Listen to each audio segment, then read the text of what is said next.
The truth is finally confessed, and it's worse than any nightmare. Amara's brothers weren't taken by a stranger. They were given by their own father to an ancient, hungry entity.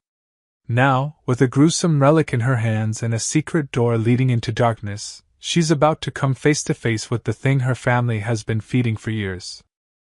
Pocket, my mind racing. That evening Dad left, wearing a black coat I'd never seen before. Mom pretended to be washing dishes, but her eyes followed him until the door closed. I grabbed the box from the kitchen counter and slid the key in. The lock clicked open. Inside was a bundle wrapped in cloth. When I unwrapped it, my breath caught. It was a necklace made of tiny human teeth. I dropped the necklace as if it had burned me. The teeth clattered on the table. Mom rushed in, snatched the cloth, and wrapped it back up. Her hands shook violently. "This is what he trades," she whispered. "Your brothers. They weren't taken by strangers. They were given." The words slammed into me like a fist. Given? To who? She looked toward the door, fear flashing in her eyes. "To something that keeps your father alive, something older than this house, older than us." Before I could ask more, the sound of the front door unlocking froze us both. Mom shoved the box back into my hands. His cheerful lie was the final straw. In that moment, something inside Amara hardened, and the fear in her heart was forged into a cold, hard resolve. He thought he was preparing a sacrifice, but he was actually creating a witness who would stop at nothing to uncover the truth. "Hide it! Now!" I ran to my room and slid it under my bed just as Dad's footsteps reached the kitchen. He called out cheerfully, "Amara, tomorrow's your big day. I've planned something special for you." My hands clenched into fists. Tomorrow night, I would find out the truth. I couldn't eat dinner.